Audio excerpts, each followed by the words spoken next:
Om Jnanatimirandasya Jnananjana Shalakaya Chaksurum Militam Yena Tasmai Sri Gurave Namaha Sri Chaitanya Manobishtam Stapitam Yena Bhutale Shayam Rupa Kadamayam Dharati Shapadantikam. Srila Prabhupada Ki Jai. Hold on. Don't go anywhere. Okay. Namo Vishnu Padaya Krishna Prasthaya Bhutale Srimati Bhakti Vedanta Swami Niti Namane Namaste Saraswati Deve Gauravani Pacharine Nirvise Sasanyavadi Paschatya Desatarine. Hare Krishna. Welcome Australia, welcome South Africa, and welcome everywhere in the world east of New York. It's at 6:15 here. So I assume most people are watching who are not around this part of the world. Yesterday we had a problem with the voice. People said it was distorting. And so I changed to cable.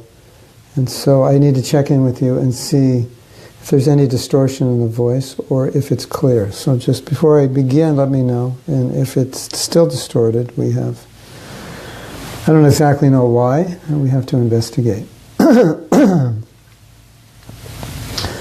South Africa, and it's clear. Good. Okay. So we have two topics, and I would like your help in asking questions to give more clarity on what you want to know about these topics. The first topic is healthy selfishness and unhealthy selfishness. And the second topic is being a friend in Krishna consciousness. So we'll see how far we get with the first topic. And when Sundari Radha sent me this topic, I thought of an analogy about healthy selfishness. And many times Srila Prabhupada would tell the story of Bilva Mangala Thakur. Bilva Mangala Thakur had a girlfriend. Her name was Chintamani. And Bilva Mangala Thakur used to visit her. Sometimes she was called a prostitute. And sometimes called a girlfriend, and Prabhupada said, in those days, girlfriend meant prostitute, because you wouldn't have a girlfriend unless you were going to be married. So girlfriend meant prostitute, which in today's culture, we wouldn't use those terms, but basically, for most people, for most men, their girlfriend is their prostitute, and unless they're planning to marry their girlfriend. And so, of course, those are bold words. But anyway, Bilva Mangala Thakur would visit her. And one time he visited her during a storm, and actually it was very dangerous. And she couldn't believe that he had come during the storm. And she knew that when he was younger he was a Brahmin or a devotee. And she said, just think if you had as much devotion to Krishna as you had to me, just how fantastic your life would be. And it struck a chord in him. And at that point he left and he went to Vrindavan. And as you may know the story, that he was very disturbed because of his attraction to the opposite sex, and he came across a woman. And he was a Brahmin, and in that culture you would give everything to the Brahmins. And so the man said, can I offer you something? He said, yes, I would like your wife. And he realized how disgusting that was, and he became so disturbed with himself that he said, no, actually, he didn't ask for his wife. He in his mind, he wanted the wife, and he was so disgusted with those thoughts. And he said, give me 2 pins, I think hairpins, and he poked his eyes so he couldn't see. He said, these eyes are getting me in trouble. So this was the story of Bilva Mangala Thakur. Anyway, the point of the story is that when Prabhupada told it and told similar things, he would say, he said, Chintamani was actually the guru of Bilva Mangala Thakur, because she instructed him to give up everything and go to Vrindavan. And Prabhupada said, don't make me go to the prostitute house to save you. So when we talk about healthy selfishness, the first thing that came to my mind was that Prabhupada is trying to save us. And so it's our duty to be saved. So being saved can be viewed as selfish. And sometimes we say those who engage in spiritual life for liberation are jnana, or their bhakti is mixed with jnana. But this is different because your spiritual master's function is to deliver you and take you back to Godhead. That's his seva to you, to take you back to Godhead. So when Prabhupada says, don't make me come to the prostitute house, don't make me come to save you, save yourself, follow my instruction, and go back to Godhead. So going back to Godhead is your seva to your guru. So it seems like it's selfish because it seems like you're thinking about yourself going back to Godhead to enjoy with Krishna. But if you switch it around a little bit and you say,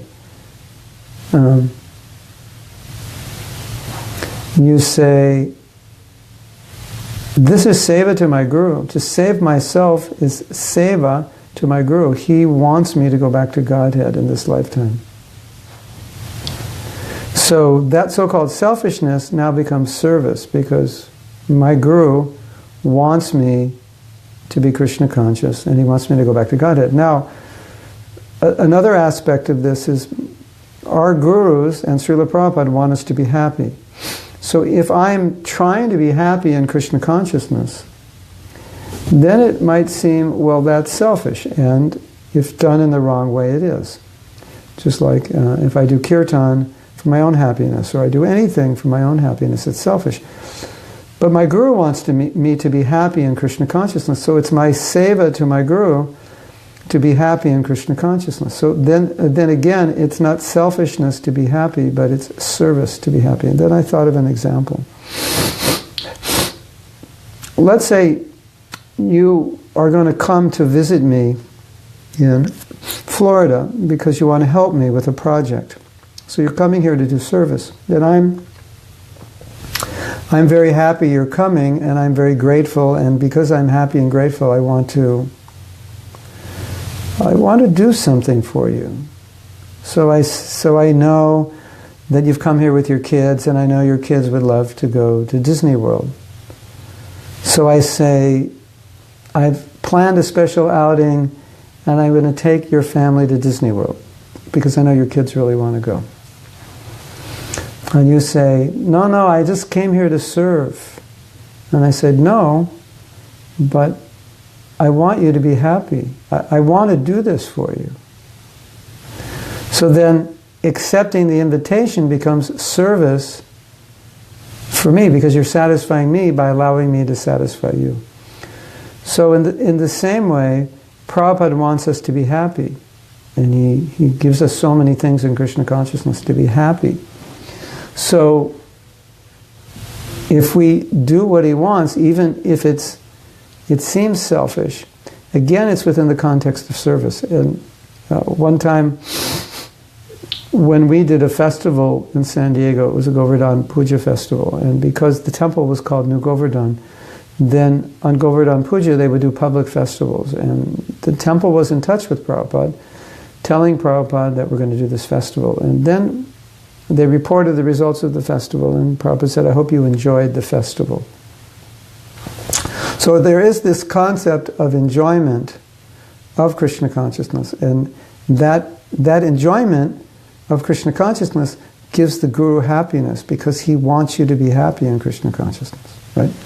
I'm going to move this camera over so you can see that nice picture there that somebody drew. Let me look at that. Where's that picture? There's a picture right there, right? Oh, there it is, yeah. You like that? Oh, before we go further, look at this. This is our new book. I guess you can't see what it says, it's backwards. It says Japa Affirmations. So these are the 20 Japa affirmations that we do in the workshop, and there's explanations for each Japa affirmation. So it looks like this. One page has the Japa affirmation, and then a few pages has the explanation. This was just printed in India. like 3 or 4 pages explanation. Actually, this is about 6 pages for that explanation. So this was just printed in India, and we're going to arrange to get more. It's just a little booklet. It's, I don't know, you can see the size of my hand. So you get an idea the size of the booklet. Oh, let's put a phone next to it. Get an idea, smaller than a phone. It can actually fit in your pocket if you have a big pocket. So, back to the topic. So, the Prabhupada was saying, I hope you enjoyed the festival. And sometimes when Prabhupada would visit, then the first question he would ask is, are you happy? Is everybody happy? So it was Prabhupada's happiness that we were happy. So in a sense, you could say our service was to be happy in Krishna consciousness. And Prabhupada knew, as we know also, if we're not happy in Krishna consciousness, we'll look for happiness elsewhere. So you could kind of see it as a seva, as a service, both to your guru and to yourself, and also to the world, to be happy. Because if I'm happy in Krishna consciousness, I emanate that happiness, and that becomes contagious. This morning, after Mangalarti, we were reading from Namamrita, and in that Namamrita, we read from Madhya Lila, I think it was 1878 or 74. And Prabhupada said, someone would hear Lord Chaitanya chant, and then they would chant, and then the person who heard them chant would chant, and then everyone would become devotees by hearing the chanting as it came down from the pure devotee. So my book, Uplift Yourself, Change the World, the subtitle is Your Growth is a Gift. And the concept was, as you grow spiritually, you become better in your association, better in your service to others. You have a more powerful impact on people, a positive spiritual impact. So happiness in Krishna consciousness is really, it's not just about you enjoying happiness, but it's really a service to your spiritual master, to Prabhupada, and a service to others, because your happiness is contagious. If you're happy, people want to understand, or they want it. They want, how did you get it, and how can I get it? And many of the early devotees said that when they met Prabhupada, they knew that he was quote-unquote higher than they were. They were taking drugs. And so they knew he was higher, and they wanted to get what he had. So his presence became an allurement, like a magnetic force that pulled them in. What does he have? How do we get it?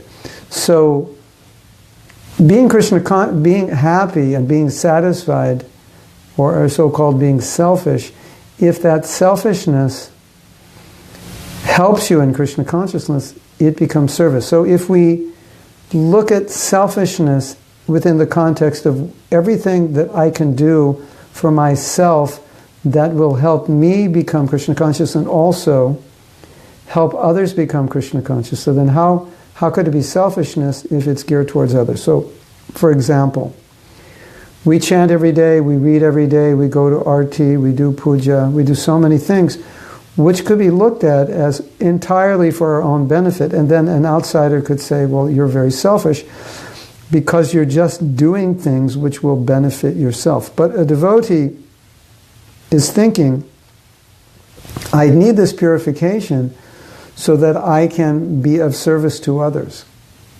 I need this purification so I have the power, I have contact with Krishna's internal potency so that I can share this internal potency, because if I don't have Krishna, obviously I can't give it. And the best way to give Krishna is to exemplify Krishna consciousness in words, in action, in thoughts, in lifestyle, in behavior, in character. So, sometimes Prabhupada would tell us that if people just see you acting properly, if they see that you have good qualities, that will convince them of Krishna consciousness, or at least it will attract them. And if we don't have that, it's hard to convince people just by words. So if I'm a little selfish, and in being selfish I make time for myself, and then I'm in the consciousness that I need this time, I need this private time to be with the holy name, to be with Prabhupada's books, to be with the deities. I need that holy time, because if I don't give it to myself, then I don't have anything to give to others. Then it can never be selfish. So we have different levels of selfishness. Now, the first level of selfishness that we talked about, so-called selfishness, was the selfishness of our own salvation as a service to Krishna, that our spiritual master wants us to go back to Godhead. So when you take initiation, Prabhupada said, you are agreeing to follow the order of the spiritual master. The spiritual master is agreeing to take you back to Godhead. So we could rephrase that and say, you are agreeing to do everything you can to go back to Godhead, because that is what your spiritual master is doing, or is trying to do. So you want to cooperate in his effort. He's pulling you back to Godhead, so you don't want to resist. You want to go in the direction that he's pointing you to go. And so that's your service. Now, someone might say, but isn't it a material desire, or isn't it somewhat an impurity in Krishna consciousness to desire to go back to Godhead? And the answer is yes, and the answer is no. If it is the order of your spiritual master that I want you to go back to Godhead, I want you to do everything to go back to Godhead, then it is perfectly okay to have that desire. Now, when you are more elevated, you will have the desire to save people, to come back. It won't matter. And even though your spiritual master wants you to go back to Godhead, you won't have that desire. But you're liberated at that point. So in that sense, you are back to Godhead. And we have the story of Ramanuja Acharya. I believe it was Ramanuja Acharya. His spiritual master gave him a mantra, and he said, don't reveal this mantra, because this mantra will liberate anyone who hears it. And he decided he would give this mantra to everyone. His spiritual master said, you've given the mantra, don't you know? You'll go to hell for that. He said, yeah, I know, but it's only one person going to hell and everyone else liberated, so I gave it. And the spiritual master actually appreciated what he had done, and he said, actually, you're more advanced than I am. So there's that sense. Now, yes, your spiritual master wants you to go back to Godhead, but when you're as Krishna conscious as Ramanujacharya, going back to Godhead is not really an issue for you. You just want to see everyone else go back to Godhead. So then it becomes natural to want to sacrifice yourself. But at a lower stage of Krishna consciousness, that won't work. It'll backfire. You try to sacrifice yourself, but then you'll be caught up within the modes of nature, and then you'll take another birth. So therefore, Prabhupada said, yes, you should desire to go back to Godhead. That's okay. Or that's not even okay, that's necessary at a certain stage of devotional service. And then you might say, well, when should I advance beyond that? Well, you don't have to think of that, because it will naturally happen when you advance beyond that you won't care about yourself. But to be in that position where you just want to surrender your whole life in the service of others, you need to be free from the modes of nature, because otherwise you'll be captivated by it. And it'll be artificial. So it'll come naturally. I don't care if I go back to Godhead. I just want to serve. I want to bring all these, everybody. I want to bring everyone who's not Krishna conscious back to Godhead. And it won't be artificial. You'll actually feel that way. And you won't be at that point a conditioned soul anymore. You'll already be liberated. So when you're already liberated, the desire to go back to Godhead is not really an issue, because you're not actually in the material world anymore. So it's not like you're going back. You're already there. Although you have a physical body in the physical universe, but you're already there in consciousness. So, now, we've quoted before Prabhupada saying that the highest seva is to help people become Krishna conscious. But higher than that seva is to help yourself. And what Prabhupada meant is don't sacrifice your own Krishna consciousness to save another. Now you might say, but in Chaitanya Charitamrita it says that if you give Krishna to others, you'll never fall. And if you give Krishna to others, you will get Krishna. And of course, that's true. It's there in Chaitanya Charitamrita, so we're not arguing that point. But the point is that if you're not Krishna conscious, you can't give it to others. So it works both ways.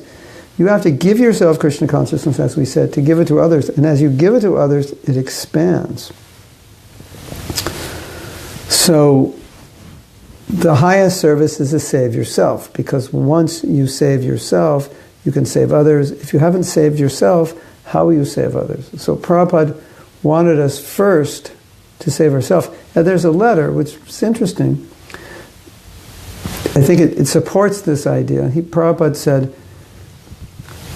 I believe it was a letter to temple president. He said, everybody should finish their rounds in the morning. By 10 o'clock, finish your rounds, he said. And then do seva. He said, first rounds, then seva.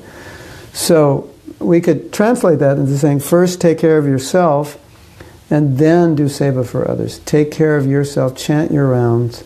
Don't do anything until you've taken care. Take your medicine. And then Prabhupada quoted that saying, physician, heal thyself.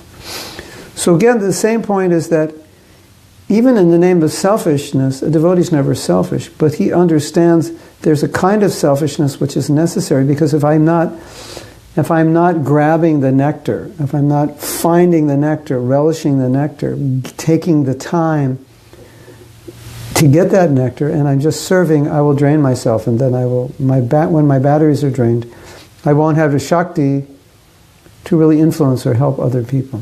If I'm not happy, if I'm not excited about Krishna consciousness, if I'm not blissful, if I'm not energized, nobody's going to be happy being around me. No one's going to be energized. And we see that often, sometimes devotees fall into a trap of being discouraged or critical, fault-finding, and finding everything wrong about ISKCON and finding everything wrong about other people.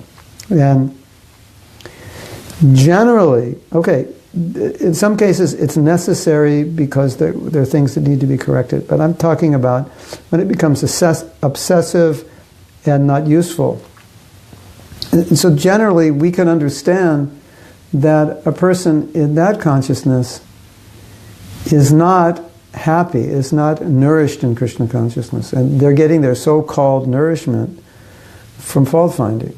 They're getting their nectar from fault-finding. And one who's happy in Krishna consciousness, one who's satisfied, one who's relishing, hearing, chanting in their service, their tendency to fault-find diminishes. And I'm sure you have that experience, that as you feel more blissful, more self-satisfied in Krishna consciousness, your tendency to be unsettled, disturbed, discouraged, critical, it diminishes. I have a funny saying, and I can't verify it's true because I actually never drank beer and I only got drunk once in my life, and I found it to be disgusting and I never did it again. But here's my little saying. When you're drunk, I say after a few six-packs, you don't fault anybody. You're just ignorantly blissful. And you're so ignorantly blissful, you're just, why would you fault anybody? You're just happy being drunk. Now, I don't know if that's true, but I think it is. But anyway, when you're drunk in Krishna consciousness, you're blissfully happy, your tendency to be discouraged or focused on what all the discouraging things going on in your life or the world or the movement, it evaporates. Just like when you're jumping and dancing in a kirtan, you're not thinking about discouraging things. Hopefully you're not. Say generally you wouldn't be. Yeah, you would. Kirtan is very liberating, and it tends to liberate us from negativity. It's such a positive, kirtan is so positive.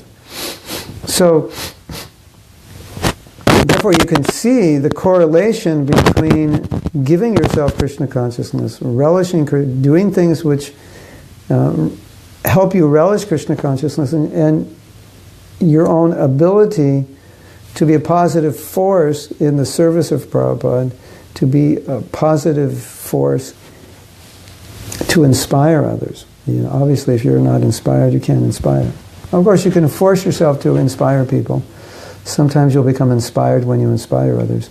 But generally, we need to be inspired to inspire others. So, if we look at relishing Krishna consciousness, if we look at healthy selfishness, which is the topic of today's talk, if we look at it within the context of seva, then anything within the context of seva cannot be identified in the strict sense of the term as selfishness.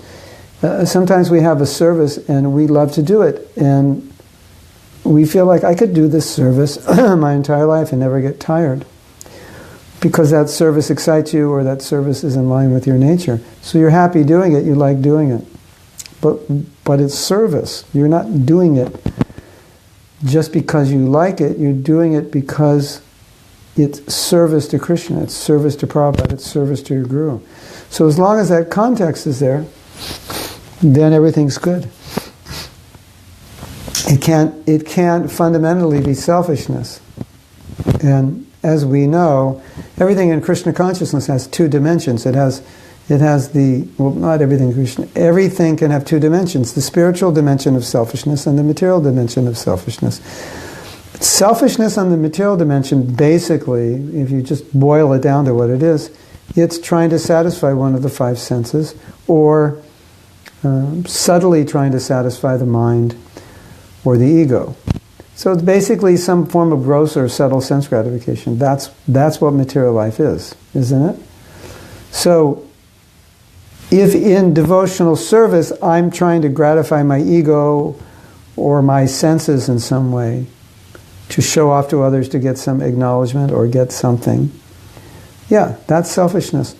But if what I'm doing, if the intention, the purpose, the reason I'm doing it is not to gratify my tongue, my nose, my ears, my eyes, my sense of touch, my ego, my pride, if it's not for that, then what is it for? Why would I be doing it? It must be engaged, it must be in relation to service, right?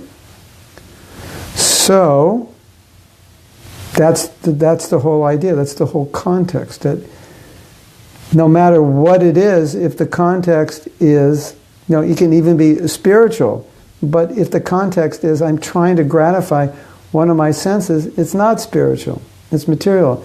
And if it's selfishness, so-called, but the context is I'm trying to satisfy Guru and Krishna, then it's spiritual. So sometimes we find devotees become selfless before they're selfless, if you know what I mean. Like they're trying to be selfless, but by nature they're not on that platform where selflessness would come without collateral damage. And what do I mean? Is that they're neglecting their own needs. And sometimes in the name of seva, we neglect our own needs, and then it becomes detrimental to our spiritual advancement. So we want to sacrifice, we want to give everything, we want to help the world, and then we sacrifice our own needs, and then we become weak spiritually. So we have to be a little cautious about being selfless before we're actually on this level where we can actually neglect ourselves so much, but we're so much Krishna conscious that even when we're neglecting ourselves, we're always thinking of Krishna, so we're always being inspired in Krishna consciousness. Then you can complete self-sacrifice, like we saw with Prabhupada. So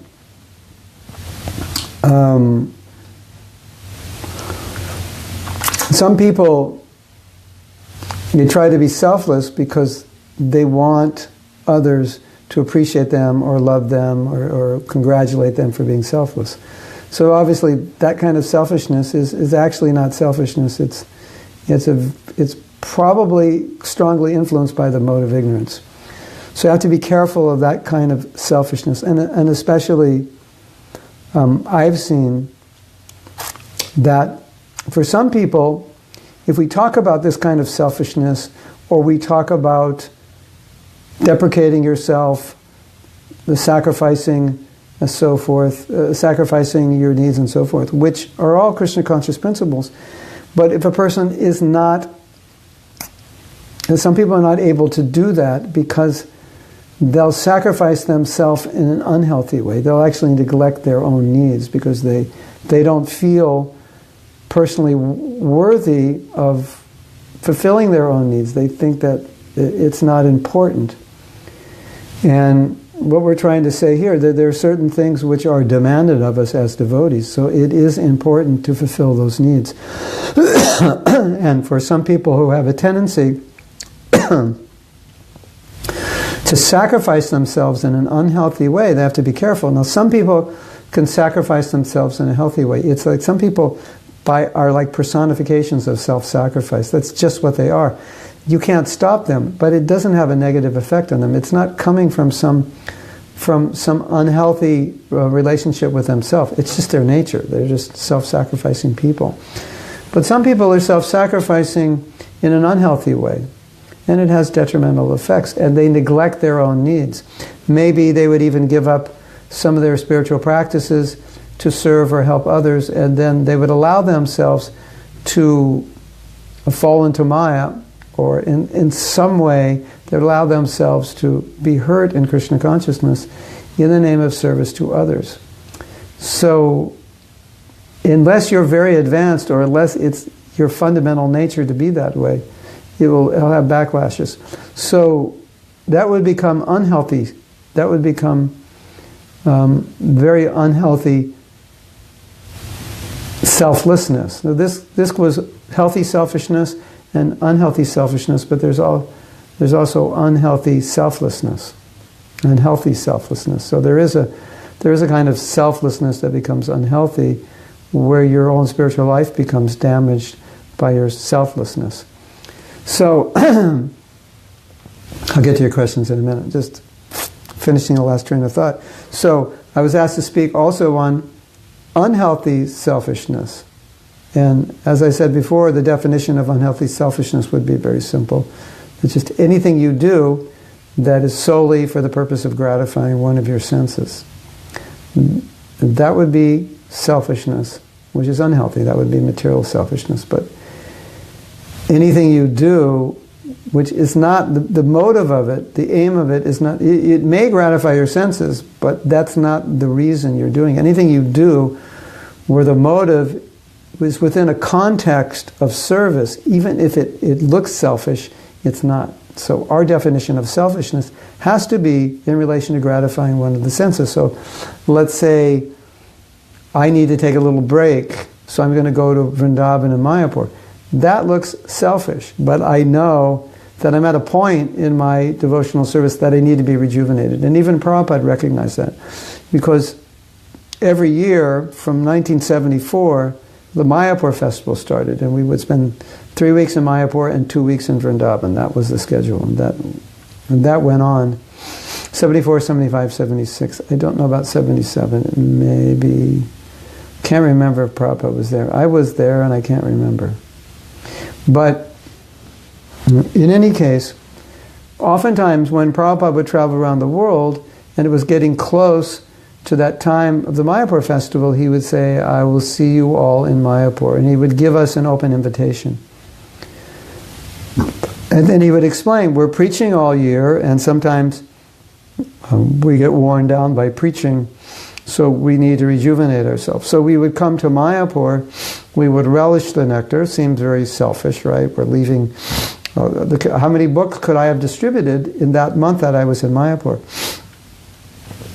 But every book distributor knows, and every preacher and manager knows, that when you're inspired, you can do so much more in less time. So even though we would spend 1 month in Mayapur, Vrindavan, when we would come back, we would be so inspired, we would distribute more books. So whatever was lost in that month in distribution, it would be made up in the other 11 months because we were more inspired.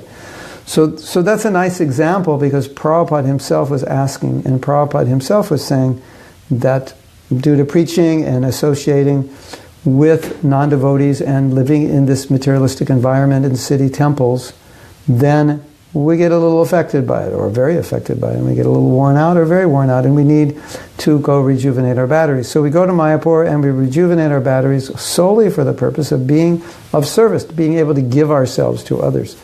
So that's a very healthy form of selfishness. So when you go to the Dham, what you're trying to do is relish Krishna consciousness, but relish it in a way that your service can increase, and you can become more inspired and more free from anarthas, because the anarthas, of course, will pull us down, inhibit our enthusiasm and our ability to serve others. So that's a little synopsis, and I'm going to go back because there were some comments or questions. And the first one is from Amrita Radhika. This can become difficult with family who are not devotees and who don't understand. My parents can tend to think I choose my sadhana over spending time with them, so I consciously need to make extra conversation with them so they don't think I'm being selfish. But I do know they think I'm choosing Krishna over them. Yeah. You know, when we become devotees, we change a lot, and especially we change the way we think. And because we change the way that we change the way we think about our families, and we change the way we relate to our families, and we understand that this is one family of many families we had. So obviously that changes our perception, and we understand that I can actually go back to Godhead in this lifetime, and that's the purpose. And I've now, by taking initiation, I've made a vow to do it, so that I have to eliminate anything that is going to get in the way. And sometimes the elimination comes at a cost of relationships, or at least in some way the relationship may suffer or change. And these are realities, and we do our best, but sometimes our best is not good enough. And obviously there has to be a balance. We're not, if we are not kind with our family, it is not really what Krishna wants us to do. At the same time, Krishna doesn't want us to do things which would harm our own bhakti creepers. So we have to keep some balance, and I find with my family, I always found just to tell them at this time I need to do this. This is what I do every day. I took a vow to do this. So if you just let me alone from this time to this time, then after that time, then we'll be together. So they gradually understood that, and you know, I always kept my word. At this time, now I'm free. What do you want to do? Of course, I wasn't living with them. I was just visiting them. But still, so that was helpful. They respected that. They knew what I was doing. And we can ask for them to respect that. Different relatives will respond differently in some cases. It is very difficult. And getting out of the material world is fraught with difficulties. There's no doubt about it. But as we know, or we will know, as we live life, that those difficulties are actually empowering, strengthening, and necessary. We do have a tendency to be lazy. We do have a tendency to take things easy. So when we have those difficulties, it's okay, because we know it helps us, right? Doesn't it? I mean, you know, if everything were... That's why the demigods have a hard time. It's like, it's so nice, it's so easy. I don't know if you've ever been in a situation which is really, really nice and really, really easy, and you realize that it's a little difficult in this situation because there's not a whole lot of impetus to be Krishna conscious without a little bit of difficulty and things not going well. Isn't it? So it's not that a devotee is, you know, if things don't go well with our family, it's just, it's something we have to accept, and we have to take it as an impetus. Okay, you know, everyone wants a nice family situation, we want love, and I don't find love in this family, or I don't find much of it. I find a lot of things other than love. And it paints a picture which reminds us that love is with Krishna. So it's okay. So we can say, all right, Krishna, you know I need this. You know maybe a perfect situation wouldn't work. I grew up, the house I lived in for 18 years. Let me count in my head. I'm going to walk from my house to the temple. So I walk 1 block to the corner, then 1, 4. It was about 10 blocks from the LA temple. That's not bad, right? 10 blocks. Yeah, it would take me about a half hour. I mean, maybe 20 minutes if I would walk fast, 25 minutes. When I'm in LA temple, often I take a morning walk and I walk to my house. Just to remember, I don't know, it was actually depressing. Whenever I walk there, I just get depressed thinking about having taken I actually think I took another birth and wasted so much time. But anyway, my father sold that house for $80,000 in 1969, I think, or 70. The house now is worth $1.2 million. 50-odd years later, 48-odd years later. And I said, wouldn't that be interesting that I could have a house paid for, worth that much money, walking distance from the LA temple? But I don't.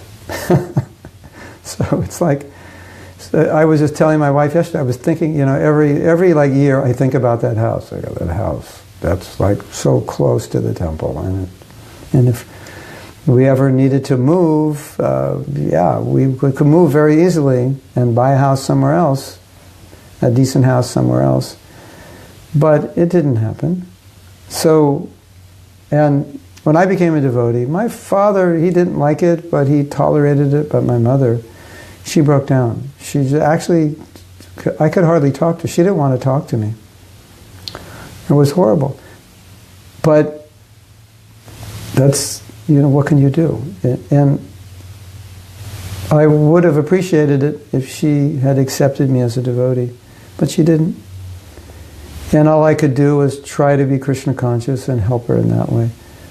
So, I see, and I think we all see, and at least we're reminding ourselves that it's okay if our family doesn't understand us, and in many cases they try to prevent us from being Krishna conscious, but it just strengthens our desire to be Krishna conscious every time they do that. And if everything was just perfect, it would be nice, but maybe I would be more Krishna conscious that it's not perfect. Oh, what if my parents were devotees? How nice would it be? It would be very nice. But you don't know. Maybe you're more Krishna conscious because they're not devotees, because there's more obstacles to deal with.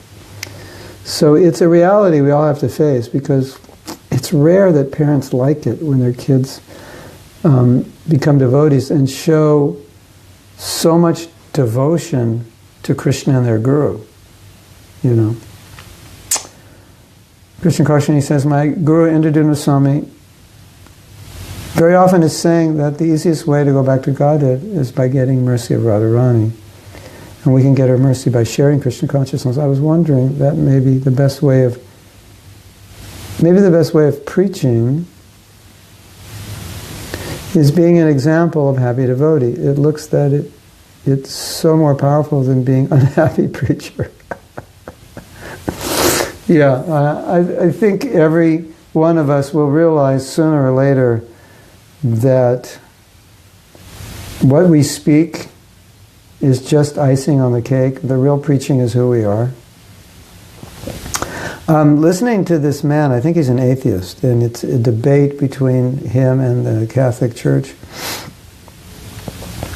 And he was saying things like, he's saying, I'm a gay man, and the Catholic Church is prejudiced, puts me down, judges me, and I'm being judged by people who are molesting children.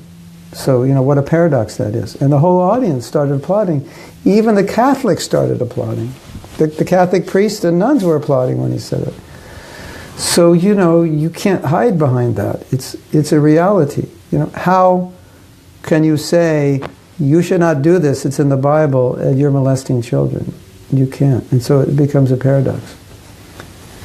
And sometimes you don't even have to say it, you just have to live it. And people will say, you look so happy, why? And you say, why are you so happy? And you say, because I'm celibate.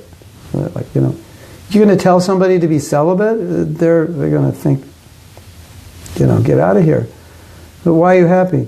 Well, I don't take drugs, I don't have sex, I get up at 4 o'clock, I chant. Those are all, all the things that would make them miserable. That's actually why we're happy. So, yes. I personally don't think there's any better way to preach than be an example. Not that we shouldn't be good preachers, definitely we should be, but after giving your amazing lecture and convincing people, if you can't follow what you taught them they should follow, if you can't be an example, it'll backfire, it'll be worse. You're saying this is great and this is fantastic, and then you don't live it. Like, how is that going to work? Sometimes I tell the story of Jayananda and how Jayananda made so many devotees, and Jayananda was extremely humble. His humility, at least for me in my life, I don't think I've seen anybody more humble than that. I mean, I've seen a few humble devotees, but I think he exhibited the depths of humility to such a degree that I may never meet anybody. I mean, aside from Prabhupada, I may never meet anybody on that level. It was, there are a lot of devotees that are in that league for sure. Something special about him. And that humility, it was so attractive. He made so many devotees by that. And, if you read his life history, you hear people saying, like, he used to take out the trash, he used to fix the cars, and when people saw that, he was the temple president taking out the trash. When people saw that, it just touched them. And they said, if the temple president is taking out the trash, what kind of amazing philosophy is this? So, we may want to convince ourselves that being a good preacher is really the essence, defeating others and so forth. It's part of a synergistic system, but I think in the long run, it's the examples which really spreads Krishna consciousness. It's the examples which really preach, the examples which really translate, and the examples which help purify people who want to take up Krishna consciousness. And there are a lot of people who want to take up Krishna consciousness, or who would be willing to take up Krishna consciousness, who, if they see hypocrisy, will not do it, and may not even want anything to do with ISKCON, maybe not even anything to do with Prabhupada. Or there are people who, when they see hypocrisy, they say, well, I like your books, I like your spiritual master, but I see hypocrisy within your organization, so I don't want to be part of it. That is definitely a fact. So we'll miss those people. And we could possibly miss people who would just reject the whole process and reject Prabhupada because they don't see it. When Prabhupada established Gita Nagari, his idea of having self-sufficient communities was that we need to show our philosophy in a lifestyle community. We have to show it, not just teach it. So, yes.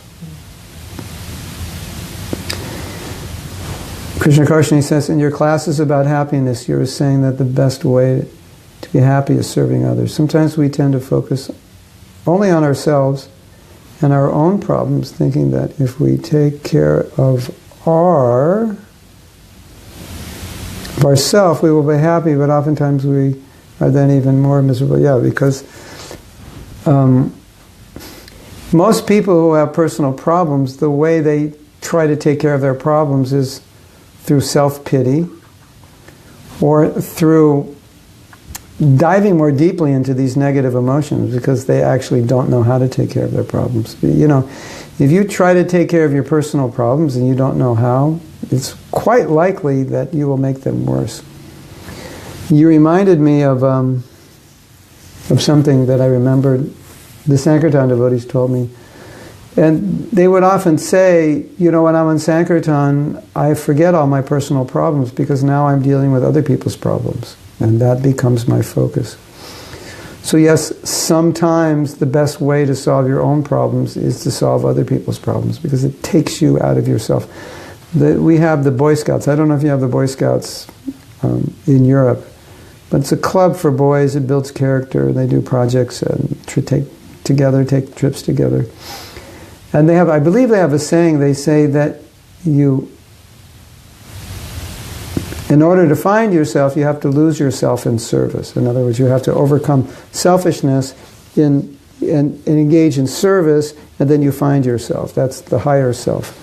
So I like that, you know. You lose yourself in book distribution. You have to lose yourself in preaching and book distribution to find yourself.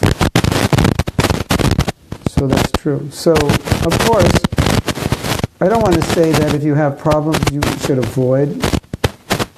Sometimes you have to deal with it. They don't just disappear. And even you're going out and preaching, maybe the problem's not affecting you at the moment, but when you get back, it's there. So if something is detrimental, yes, you have to deal with it. But you're dealing with it in a way to improve yourself and improve your service. And you want to deal with it in a way which is proactive and positive, not just swimming in self-pity and becoming more and more absorbed in the problem, which is a big mistake people make. When they have problems, sometimes they focus so much on the problem and very little, if any, on the solution. And then it will magnify the more you focus on it. Right? Kamalakshi Radhika said, I think your blissfully drunk analogy doesn't quite work. Many people become very angry. Okay, we have to change the drug. Violent, even when they're drunk. Perhaps it would work better with marijuana. Okay. If you smoke marijuana, you will be satisfied. Anyway, there's got to be some drug out there that makes you feel really good, and when you feel really good, you stop criticizing others. Everybody likes you when you're in that state, right? So sometimes the example is given that the mode of goodness, the transcendence and the mode of ignorance are the same, because in the mode of ignorance you're blissfully happy, you're blissfully ignorant, you're ignorantly blissful, that's it. You're ignorantly blissful in the mode of ignorance. Noise again, oh no. Is everybody getting noise? Just, no, there is noise, it's gone. Oh, okay, yeah. I think it's an internet problem. Yeah. But aside from, if the distortion wasn't there and now it's there, that's not good. Let's give it a minute and see what happens. So, aside from the choice of drug or intoxicant, one thing we know for sure, that people who are blissful, people who are self-satisfied in spiritual life, in Krishna consciousness, their tendency towards anything negative, tendency towards negativity, diminishes in proportion with their level of self-satisfaction, with their level of tasting the bliss of Krishna consciousness. And I've coined this phrase, and based on my experience, that unhappy people, dissatisfied people, are the ones who are most critical, are the ones who focus on the negative. Happy people, blissful devotees who are relishing Krishna consciousness, tend not to be focused on negative. I can't say 100% that's true, because some people, maybe their disposition is to be focused on negative. So but still, they may be happy in Krishna consciousness, but in a sense, materially, they're kind of miserable because they're always focused on the negative. So, but I would say, generally speaking, that what we see is that people who are relishing Krishna consciousness tend to be less critical. You agree that this is kind of a contradiction, to be happy and critical, to be satisfied and critical?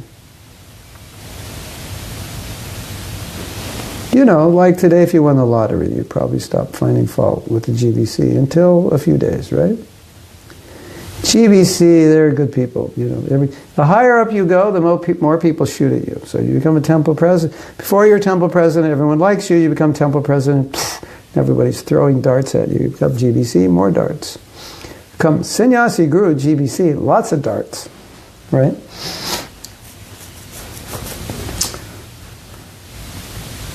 But when you're blissfully engaged in Krishna consciousness, then you don't really want to focus on negative things. It's just not what you do. So Amrita Radhika says, self-sacrifice in an unhealthy way can come from childhood dysfunction. Yeah, it's possible. Within the family dynamics, specifically around parents who have narcissistic behaviors. Yeah. Just yesterday I was talking to a devotee and she had a problem, and I was trying to find out why.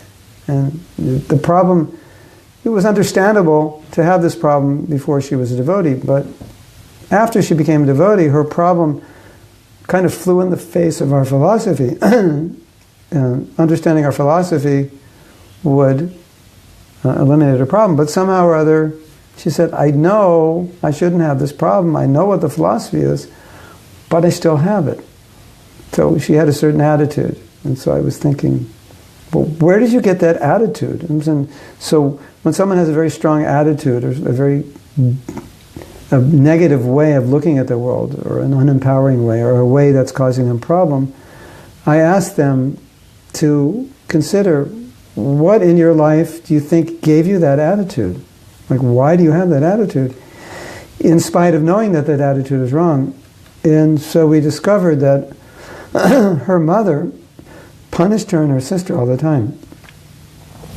You know, made them feel like they were kind of like the crud of the universe, if you know what I mean. The dirt of the world. So that idea was impregnated into her to such a degree that even Krishna consciousness says, no, you know, you're forgiven. She said, but I don't feel like I'm forgiven. No, Jagai and Madai, they were worse than you, right? Yeah, worse than me. They were forgiven. Yeah, I know, but I don't. So it's true. You can get something impregnated in you that can be very unhealthy. But in relation to what that was not actually the example that you're giving, Amrita Radhika. You're giving an example of maybe trying to be in an unhealthy way selfless, where that selflessness actually damages you because you neglect taking care of yourself in the service of others, and then you kind of rot, so to speak. So yeah, that can be something which is gained before you come to Krishna consciousness, an unhealthy way of looking at yourself, an unhealthy way of taking care of others. Yeah.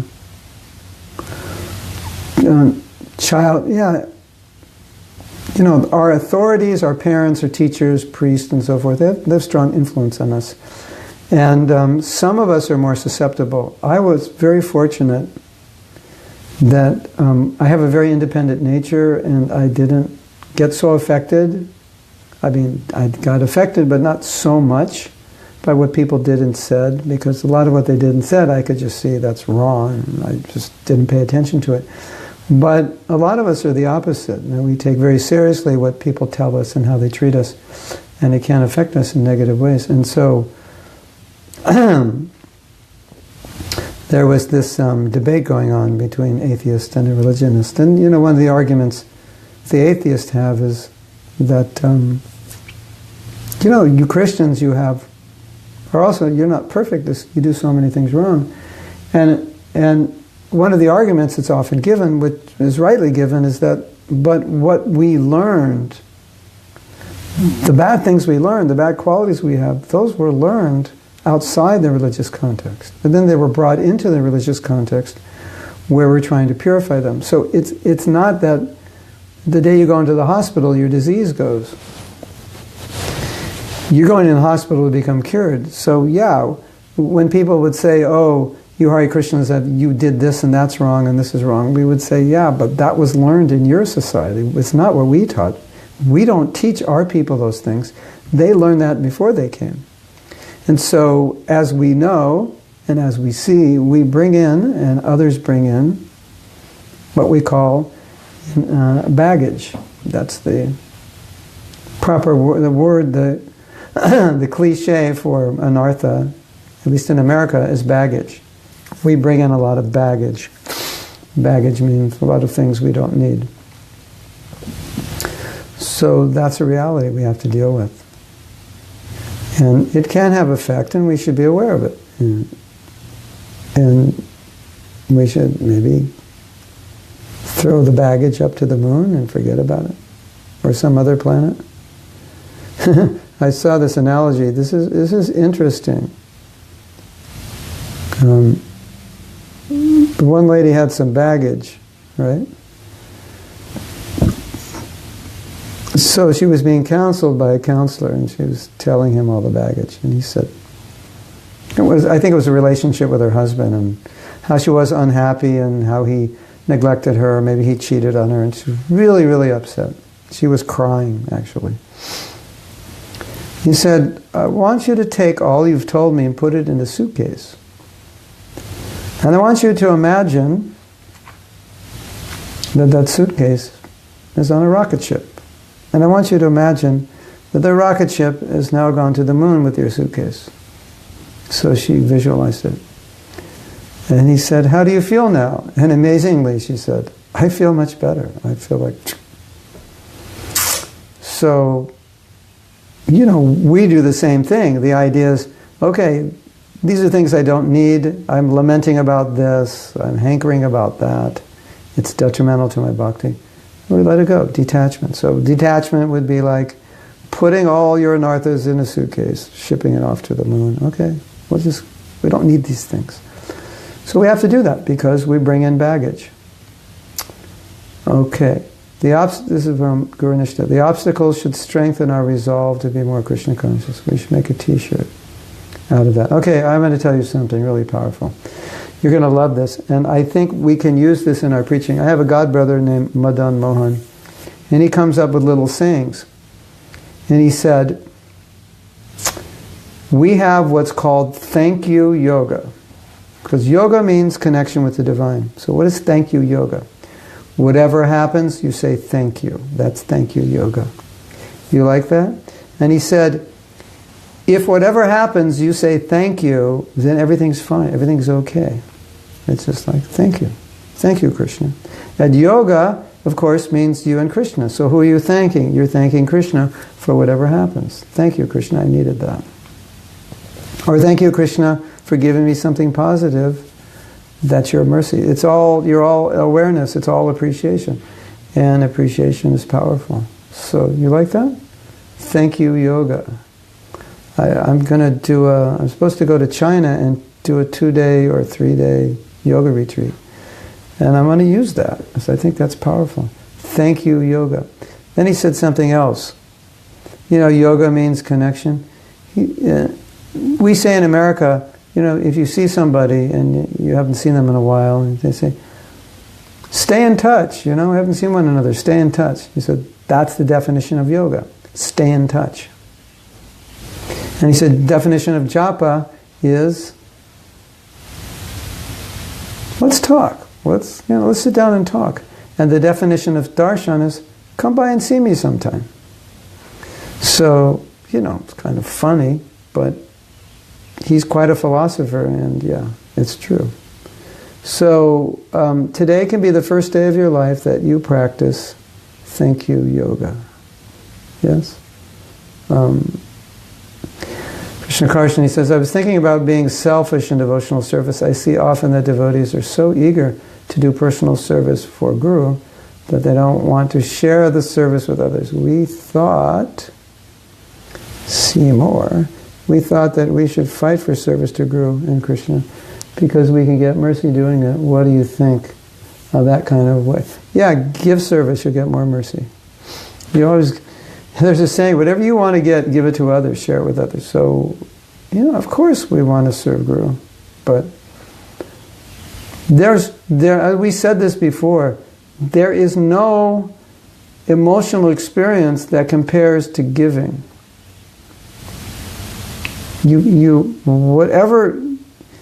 Whatever you can get in serving your guru, if you give others the opportunity to do it, that's what Radha does. She brings everyone to Krishna. There's no higher experience than you can get. And that is the mood of Radha. And Prabhupada said Sankirtan is the mood of Radha because you're bringing everyone to Krishna. So, what do you think about that?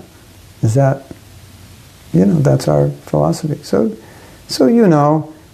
when Prabhupada was here, if you could go on a morning walk, that was so special. But maybe sometime you would let another devotee, you say, you go. I go every day. You go for me. Don't tell anybody.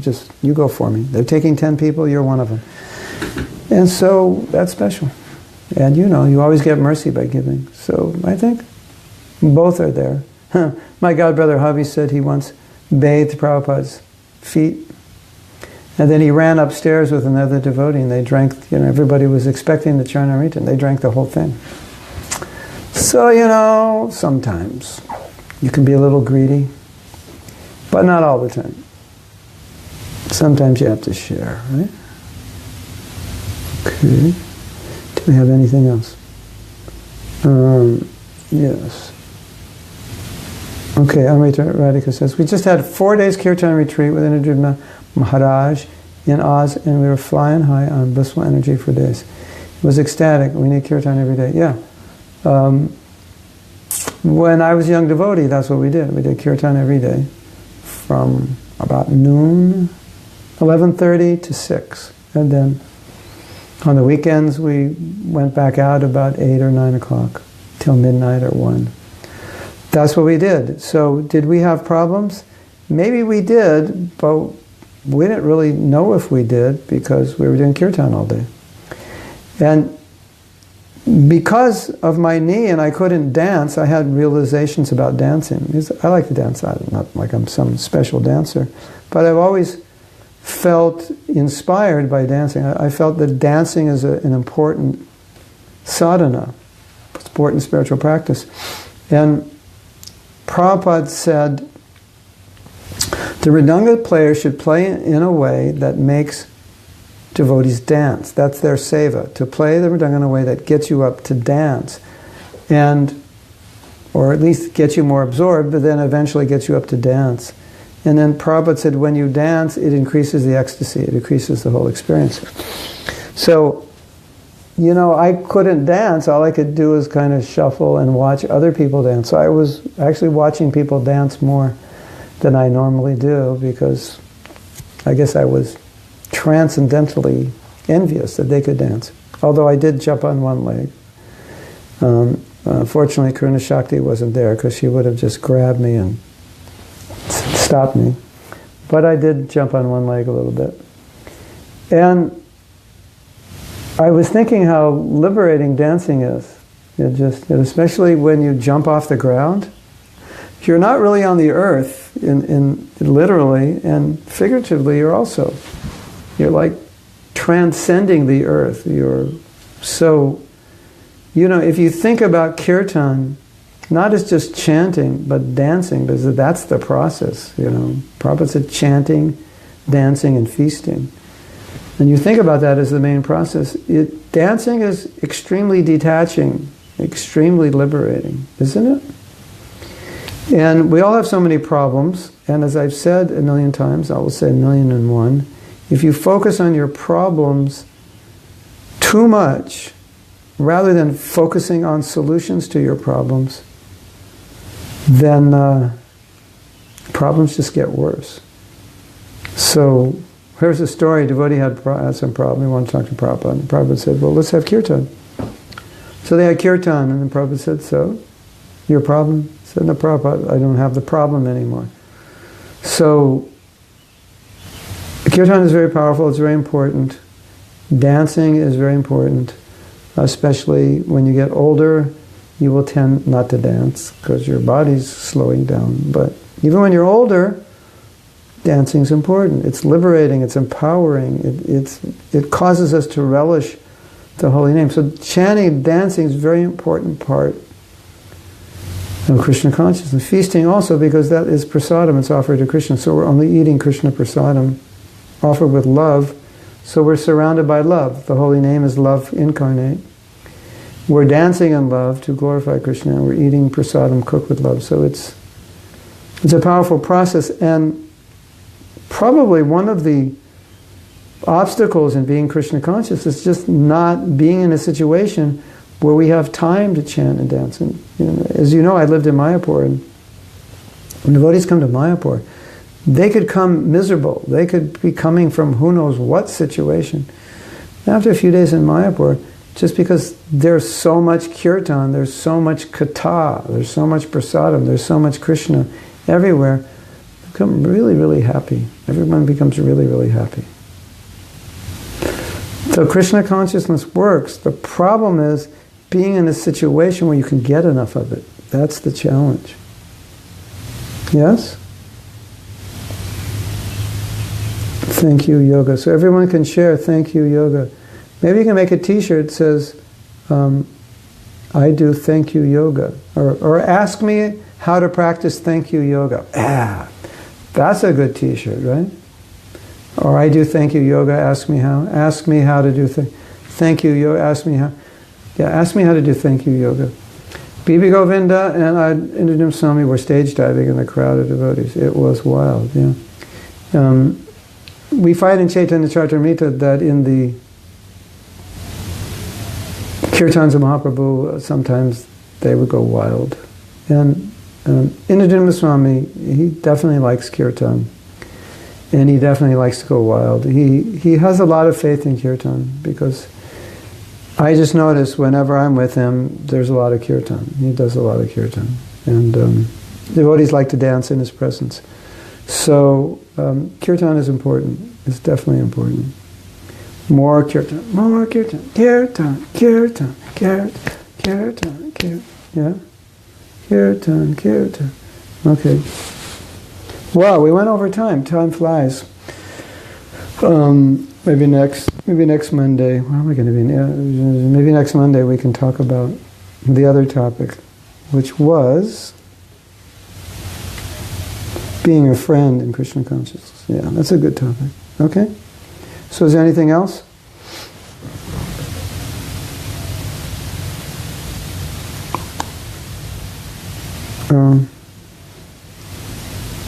Let's see what we have. We have a message from, Umesh is Facebooking me. Sometimes sincere sadhana is looked as selfish for people who are not in sincere sadhana. Yeah. Being Krishna conscious, it can never be wrong.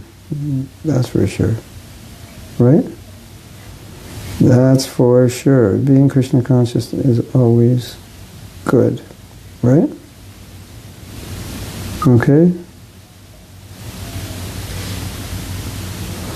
All right.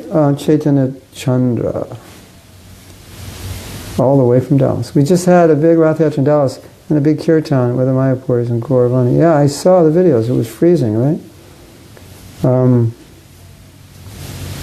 Yeah.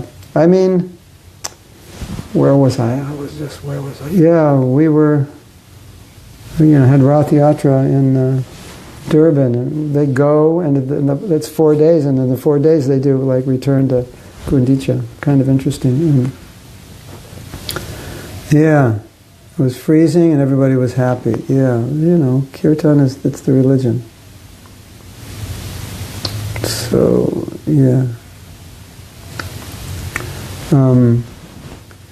Yeah, kirtan that's our kirtana prasadam, that's what we're distributing. And I think it's important. Kirtan gives you a taste of ecstasy. That's very powerful. I have this story I've told before. I don't know if any of you have heard it.